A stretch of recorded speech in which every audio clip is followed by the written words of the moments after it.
Hello team and welcome to another ATP Geopolitics video with myself, Jonathan Emmett Pierce. Ukraine War news update, second part thereof for the 2nd of October 2023. I forgot to, I just had this under the wrong segment. It should have been in my first video, but it is up for my second video. So anyway, it doesn't really matter. The Havre Rosgard pilot went on holiday to the United Arab Emirates and surrendered to the US Embassy. So that's his call sign. In the UAE, he went straight to the American Embassy where he declared his unwillingness to fight against Ukraine and his willingness to cooperate with American special services. So this is obviously a huge loss. An experienced pilot going to the US Embassy and giving himself up. Obviously bad for PR for Russia, but it's also one of those things. Again, I always ask this question, which is, you know, when the Ukraine get given a bunch of aid, what are Russia getting? When a Russian fighter pilot or Russian pilot gives up and takes himself to the US embassy, does this happen for Ukrainians? Do we have Ukrainians giving up and saying, I'm dead against this war, I'm going to go to the Russian embassy and give myself up? No. What does that tell you about the moral positioning of both of these countries? I think you can glean a couple of things from this, but I think another significant loss for the Russians in that regard. Right, let's go on to military aid. The word ballistic will cause panic in Russia. Now, to be honest, I don't know the intro to this. This is Yuri Ignat, the spokesperson for the Air Force, Ukrainian Air Force, but I think he's just talking about ATACMS. The word ballistic will cause panic in Russia. It is unlikely that Russian complexes will be able to effectively counter it. The missile is capable of hitting at least 300 kilometers and possibly more. Air Force spokesman Yuri Ignat said, now, quote, now we have a tandem with Storm Shadow and Scalp. We hope for a trio with German Taurus cruise missile and a quartet with ATACMS for a full-blown attack. This goes back to my idea that they're culminating. I want to just add another thing on there. I think the Ukrainians would be in a different position now, even without air superiority, if they had ATACMS and Taurus to be able to hammer the Russians. ATACMS particularly, because that would affect things much closer. Like if they'd had ATACMS to hit Russian Ka-52 attack helicopter air bases before they started doing their attacks, then you wouldn't have Ka-52 attack helicopters picking off Ukrainian equipment. So these things, had they been delivered, you know, expedited to Ukraine, then the Ukrainian counteroffensive could have had a different outcome by now. And I think the lack of some of these munitions, although there might be justified reasons for that, just in an idealist, perfect world, you wouldn't have this war, right? But Ukraine would have these weapons delivered, you know, quickly. Now, talking about ATACMS, Estonia will purchase long-range ATACMS missiles from the US along with HIMARS and MLRS launchers. It's an interesting thing because that means that US are producing them or are able to sell them to other countries. I don't know what the time frame on this is. Wouldn't it be great if Estonia bought a load of these and then just gave them straight to Ukraine? I don't know if that's what they're trying, but yeah, interesting sidebar there. Okay, Australian drone killer system Slinger is on its way to the Ukraine here. So this is looks like a fairly heavy duty machine gun. That is a drone killing setup. Let's have a look to see what the ABC Australia says. Replica cannon mounted on the back of a pickup truck, tracks its target, part of a weapon system that launches hard kill strikes to blow drones out of the sky. It's called Slinger, and it's designed to counter drones at the cost that countries like Ukraine can afford. We've seen this. I mean, this is basically taking the idea of the Gepard, saying, well, the Gepard's now suddenly useful again because you need low-tech, low-cost solutions to low-tech, low-cost problems that are having huge impact on the battle zones. We've seen this massive proliferation of drone threats in Ukraine, said the CEO, or said Matt Jones from the company EOS. The issue is the types of systems you would currently use to defeat drones are way too expensive to defeat a $10,000 or $1,000 drone. War has changed forever in Ukraine. Drones play a huge role above the front line. It's estimated thousands of drones are in the air every day. The speed at which not only speed at which not only can you find people on the battlefield, the speed at which you can target and destroy them, that is changing tactics, says Mick Ryan. So someone I rely on quite often, although I haven't dipped into his threads recently. In a world of multi-million-dollar weapon system, drones are the great equalizer. So this is, Shahed drones, so on and so forth. So hopefully, this system will be of use to the Ukrainians on the way to Ukraine. I don't know how many and who is paying for them and whatnot, but that's good news. Now, Haluk Bayraktar, head of the Turkish defense company Baykar Defense, said in an interview with Radio Svoboda that Ukraine, it's too early, could get an improved version of the Bayraktar drones known as Bayraktar Akinci.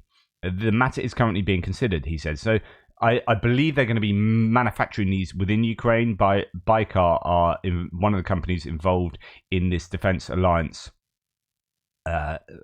industries alliance, which is significant. As a single human being, Haluk Bayraktar is a massive proponent of aid for Ukraine. He's morally on the side of Ukraine, and that is fantastic. Now, the Bayraktar drone, TB2 drone, was somewhat lauded at the beginning of the conflict, but I think Ukraine played that fairly well. They did a lot of PR for the Bayraktar. I don't think it was quite as effective as people thought. I think the Russians were able to counter it fairly soon, but what the Ukrainians did is they released footage throughout the early part of the war after they'd done all this initial damage with the Bayraktars.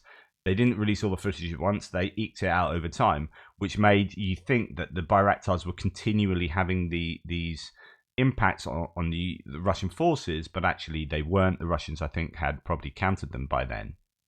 So it's clever PR, and lots of people then went out and put in orders for the Bayraktar TBT drones. So it'd be great. So since then, Ukraine has a bunch of these still. Ukraine has been provided with them by Baykar. And I think they've been using them more in a reconnaissance role in, say, the Black Sea area of Ukraine. So the Bayraktars, I think, have been fairly useful around this kind of area, rather than being used as they were to hit, fly over columns of Russian vehicles that were on the way to Kiev, if you remember that. I think they're being used differently now, and they still have their place, but I think an upgraded version of them will be super useful for the Ukrainians. Right, okay, now on to further afield. So, sorry, my computer's just gone nuts. I'm going to have to use a different mouse. The joys of computer save. Right. So, on to the last military aid segment here. So, Joseph Borrell, EU support for Ukraine is not dependent on short-term battlefield developments. The EU support for Ukraine is permanent and structured and not dependent on short-term battlefield developments, said Joseph Borrell, the EU's top diplomat. Our support does not depend on the advances of one day. It's permanent. Structured support should be because we are facing an existential threat for Europe. This is really good messaging from Joseph Borrell and the EU. It's to say that, hey, the counteroffensive might not be advancing leaps and bounds, but it's not going to affect how much we are in support of Ukraine. It's a huge part of our geopolitical strategy as far as the EU is concerned, and it's morally right as well. So that is good news. Now, going on to geopolitical stuff, is exactly as I predicted. I think the Daily Telegraph was disingenuous with the way that they headlined that article yesterday, and as a result, so many people jumped on this claim that the UK are going to send out troops to Ukraine. That was never going to happen. Grant Shapps said, and this isn't really against Grant Shapps either. I think this is a Daily Telegraph headlining was really poor and very clickbaity as a result, and probably did really well for the article getting looked at, but it wasn't accurate.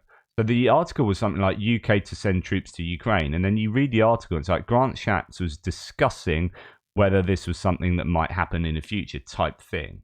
And you're like, no, okay, these are two different things. And as a result, Rishi Sunak, the UK's Prime Minister, has come out and had to say, look, there are no plans to send British troops to Ukraine, because then there was all this escalatory conversation. UK Prime Minister Rishi Sunak said yesterday there are no current plans to send British troops to Ukraine, even in a limited capacity as trainers. Sunak walked back recent remarks from newly appointed Defence Secretary Grant Shapps, who expressed interest in the idea of sending British military trainers to Ukraine in an interview. So that part is accurate. He expressed interest in it. He didn't say they were going to do it. So I think even walking back is unfair kind of interpretation. Credit where credit's due to Grant Shapps.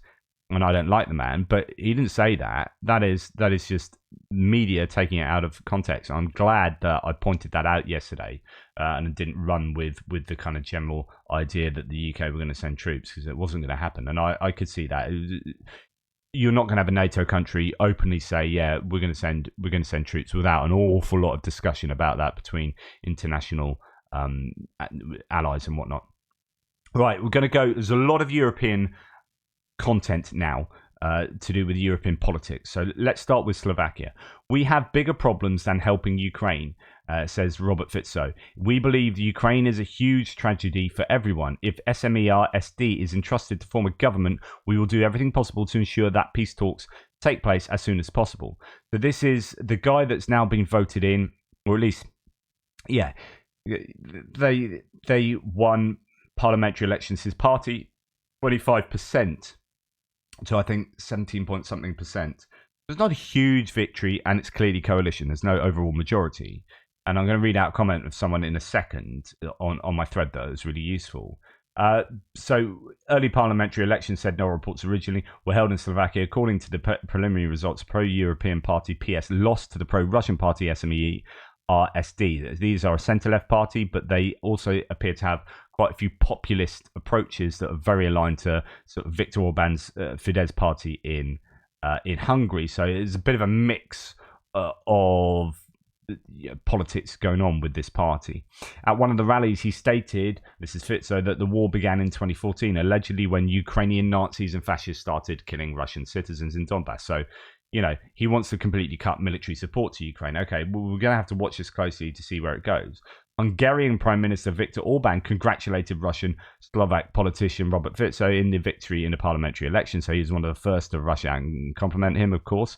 Guess who's back, says Viktor Orban, because he had previously been a ruler of Slovakia in, I can't remember now, 2014 sort of time. Congratulations to Robert Fico on his undisputable victory of the Slovak parliamentary elections. Always good to work together with a patriot. Looking forward to it, says Viktor Orban. Yeah. And then you have other people sort of talking about this. Medea Benjamin saying, finally a win for a left-leaning party in Europe, Slovakia, because basically the right has been on the ascent in Europe big time. And with the far right rising in Europe and some more nationalistic parties, you've had a rise in pro-Russian sentiment in many places other than Poland, which has this very different historical connections to Russia, whereby the right has risen in Poland. We're going to talk about them in a minute. But they are anti-Russia, so that's a bit of an anomaly compared to the rest of Europe. However, I must also say, in Italy, you've got a bit of a weird situation where the right and far right have risen in a coalition in Italy and taken and are now in power. And 2 out of 3 parties are pro-Russian, and you had good old Silvio Berlusconi before he died. He's just died, but he was like, he saw Putin as, a close friend, and they were sending presents to each other while they were in coalition in charge of Italy. But Meloni, who is in charge of one of the parties and the premier in Italy, is staunchly pro-Ukrainian. You've got a weird situation there where you have the right in charge, but there are 2 elements of the right, and actually they're at loggerheads. But luckily, Meloni is winning on that and is giving really strong rhetoric pro-Ukraine. But other places around Europe, it's more challenging, where you have people like Marine Le Pen in France, who's been bankrolled by Russian banks. With the far right sort of gaining momentum there. Macron could be in trouble, as he has been for basically all the time, really, especially with a newly founded centrist party. I talk about the polarization of politics in many countries, and the centre gets left behind because it struggles to win the hearts of electors, because it can't scare them into voting, or it can't like say, oh, woe is us if these guys get in. It's like centrists are like, well, no, we just want to be moderate and sensible, and of course that very difficult to have a really successful campaign on that. Nonetheless, so you've got this leftist party that are now, but a leftist populist party that are positioned against Ukraine, or at least, you know, you might interpret it differently, but I think it's pretty clear from his rhetoric. Well, someone has, and be warned about the left and right. So what's mentioned here is she deleted it, but let's keep it here as a manifesto of horseshoe theory. So this is this person saying this is great that the left has prevailed in Slovakia. And the horseshoe theory, just to let you know, is this idea of left and right politics. Now, I think left and right is really problematic, and it doesn't do a good enough job. Too naive, but unfortunately it's what everyone understands, so that you end up using it. I use it all the time, but actually I prefer what's called the political compass. The problem is it doesn't fit into any simple labels, right?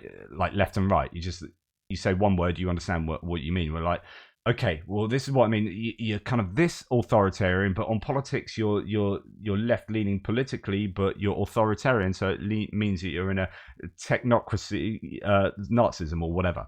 And you're like, yeah, it doesn't. You can't just fit that into a conversation really quickly. But the political compass is far more, I think, accurate and revealing than left-right. But some theories of left-right is you have a horseshoe where the extreme left and the extreme right actually meet together they become much closer to each other at the top, like a horseshoe. So you have the center, then you have the left and right, and then as they get more extreme, they end up being much more similar. And the reason they're much more similar is because they end up being authoritarian. So they have the similarities up here quite often.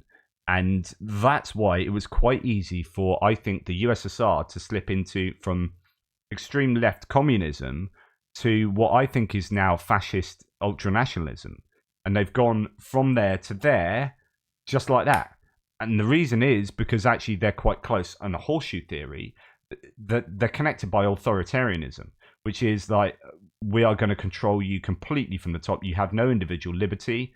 So it's the opposite of libertarian at the bottom. And because, Russia was just used to living under authoritarian with no political power. And so they dabbled with, 1991 with capitalism. It didn't work, and they basically embraced authoritarianism, or at least Putin didn't allow them to embrace capitalism, and then started changing the rules so that he's going to be in charge forever. And then you can't have VPNs now, you can't do this, you only have state media, there's no freedom of press, so on and so forth. And now you're right back into where they were 50 years ago under communism. Except this is ultra-nationalist, autocratic kleptocracy and oligarchy. So it's just, yeah, that's Russia. Anyway, just a little bit of a political analysis there. So here's someone, and thank you for this, just my profile name, saying, hi Jonathan, hi team. The Slovakian parliamentary election resulted in a clear majority for the pro-European, pro-Ukrainian parties, right? So when you start adding up those who are in opposition that didn't get voted in as the majority, not that it was an outright majority, it was just a major minority party. Actually, a lot of them are pro-European and pro-Ukrainian. So, i.e., together, 98 out of 150 seats are pro-European, pro-Ukraine. So the pro-Putin parties occupy 52 seats. So it's still 35%. It's still really significant, and they had the ruling party. The SMER SD has 42 seats, and the SAS has 10 seats. It says Fico's SMR SD party won 28% of the seats, but this isn't a shockingly big win, especially if it can't find two coalition partners. The third place HLAS SD ruled out a coalition with OLANO and SNS ahead of the election, which would leave just one possible coalition. And he details that, which together would have 82 of 150 seats. In any case, there's no possible coalition with less than 3 parties, and any coalition will have to bridge rather big ideological gaps. In other words, if Fico's party goes into coalition, they will have to go into coalition with people who disagree with him on Ukraine and Europe. And that, therefore, I mean, this is, like, you can complain about coalitions, but the good thing about coalitions is they do temper the more extreme views, because you end up having to go into coalition with people that aren't quite as far in one position or another as you might be, or whatever. And so that is an element of positives for coalitions. And here we have an example of that, where actually those more extreme views of Robert Fico will be tempered by his coalition partners. It's going to be really interesting to see how that plays out. Anyway, I just thought I'd give you some more context, and thanks so much. You guys are just amazing, and all your knowledge. And the fact that you're from all over the place as well means that we can get that knowledge together. So now talking about German politics, where the AfD has kind of risen and fallen and risen and whatever, is a prominent, plays a prominent role in German politics, and they are basically your far right party that's anti-EU and is dabbling with, you know, where things were in the 1940s in Russia, in Germany, and that's not great. Anyway, Phillips O'Brien says this is actually eminently believable, and Peter Neumann says, unbelievable. The AfD's top candidate for next year's European elections has just been revealed as the head of a long-running Chinese influence operation.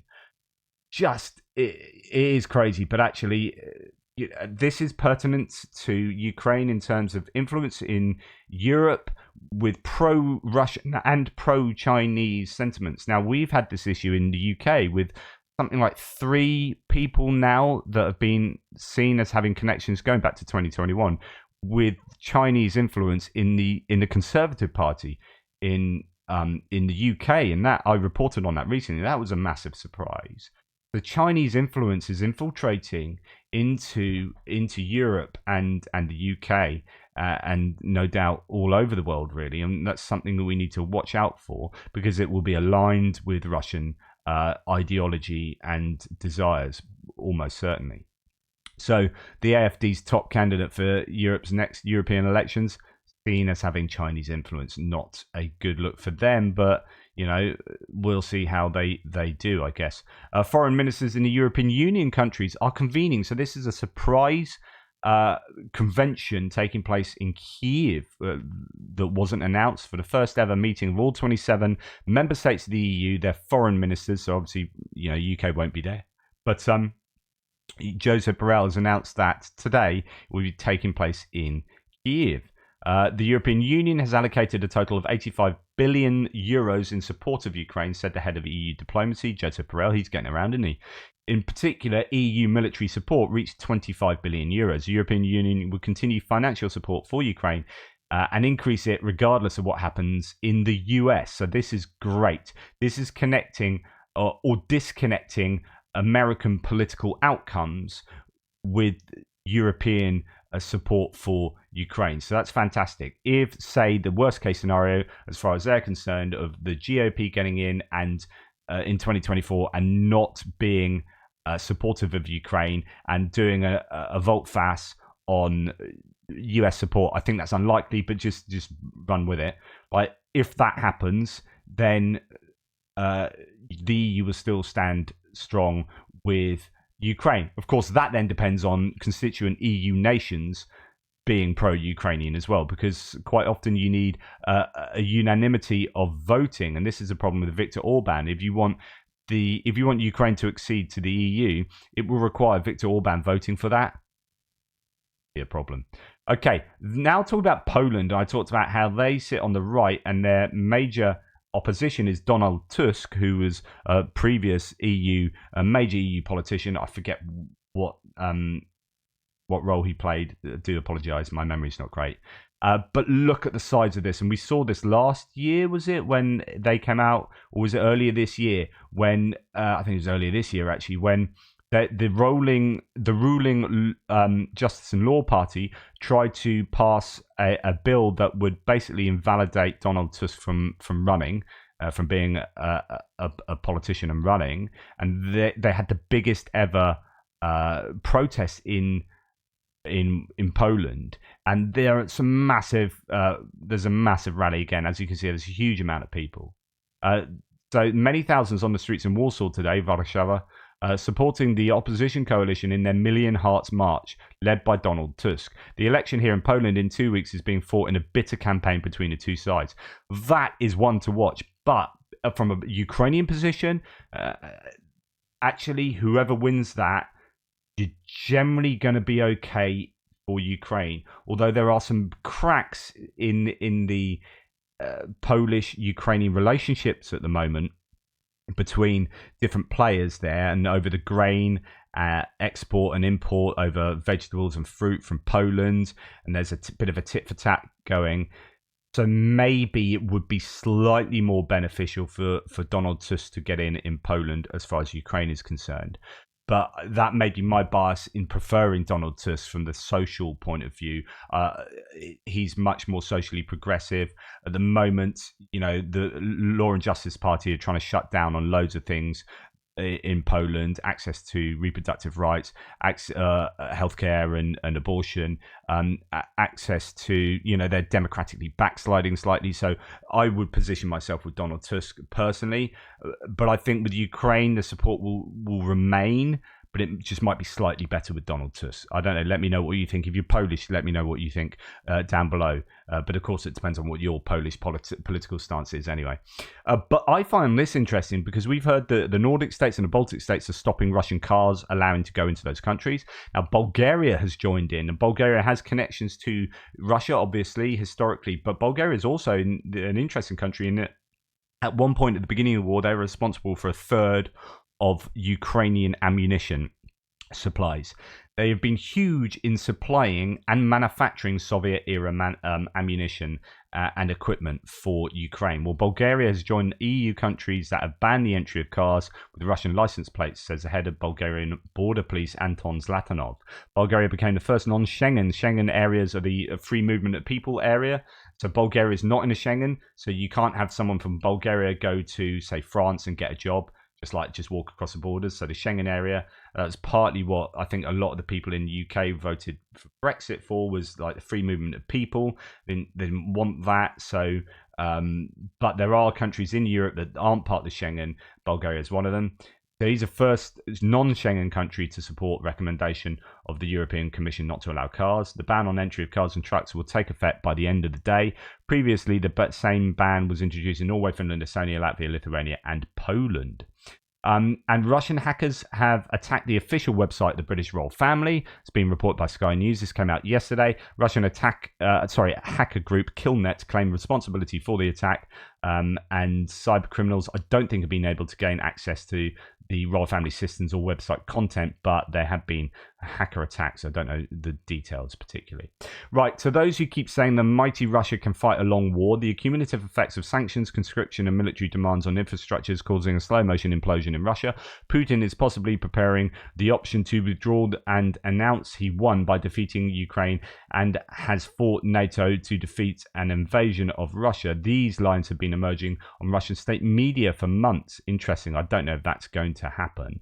But what's he reacting to here? Well, Russian gas, that's Randy Mott, Russian gas exports continue to collapse and reach the level unseen since the fall of the USSR. Gazprom has never had such a low production rate in its entire history, and the last time there was similar figure was in the Soviet Union in 1978, a year when 372.1 billion cubic meters were produced. So things are not looking good in that respect. And actually, Moldova, to add insult to injury, Moldova will no longer buy Russian gas. Prices on the European market are lower than those of Gazprom. This was stated by Minister of Energy for Moldova, Viktor Parlikov. Really interesting that the prices on the European market are lower than Gazprom prices. So that's a real problem for Gazprom, and that's great news for Ukraine. It really is very good news. Now, I am no fan of Lindsey Graham for a whole bunch of reasons. I've written on him a number of times in the past. But on Ukraine, he is on the money all the time. In fact, I showed you a panel interview on DW, on the German TV show, station, the news station, that was, Lindsey Graham was part of it, and he was absolutely awesome. Lindsey Graham on the importance of, or was the DW one might have been with Mitch McConnell actually, where I was like, and I'm even less of a fan of Mitch McConnell, where Mitch McConnell was amazing. Anyway, I've shown you another one of Lindsey Graham. Nonetheless, Lindsey Graham on the importance of the US military aid for Ukraine. If we pull the plug on Ukraine, that's 10 times worse than Afghanistan. It would be the death sentence for Taiwan. Spot on, mate. Absolutely with you on that. Let's hear him say this, if I can get my mouse to operate. Have you asked Donald Trump, your friend, to come out and publicly support more aid to Ukraine and to push some of these skeptical members of the Republican conference? I'll leave it up to him to what to do, but he wanted to get out of Afghanistan. Well, Vladimir Putin has been praising him for his comments about Russia and Ukraine. Here's what I'll say about President Trump. He did not pull the plug on Afghanistan, even though he wanted to. The biggest mistake we made since the war on terror is withdrawing from Afghanistan. To President Trump and anybody else, if we pull the plug on Ukraine, that's 10 times worse than Afghanistan. There goes Taiwan. To stop funding Ukraine is a death sentence for Taiwan. Putin will keep going. You missed all of World War II if you don't know how this movie ends. To the Republicans who say Ukraine doesn't matter to us, you're wrong. Respectfully, you're wrong. The war gets bigger, not smaller. There goes Taiwan. If Ukraine can beat Russia, China's less likely to invade Taiwan, and Putin gets stopped. Boom. And I think I'll leave it there. Thank you, Lindsey Graham. An unlikely bedfellow. You're not my bedfellow, although there are rumours about Lindsey Graham, but we won't go into that. I will give kudos to people who deserve it, even if I'm politically completely opposite to them. I mean, Lindsey Graham's a weird kind of what I call faux libertarian, but he's on the more libertarian Republican side of things. But he's spot on Ukraine. He really is. So yeah, well done for him for saying that so forthrightly as well. Anyway, thanks for watching. Please like, subscribe, and share. Really appreciate all your support. Big love to all of you. Take care and speak soon.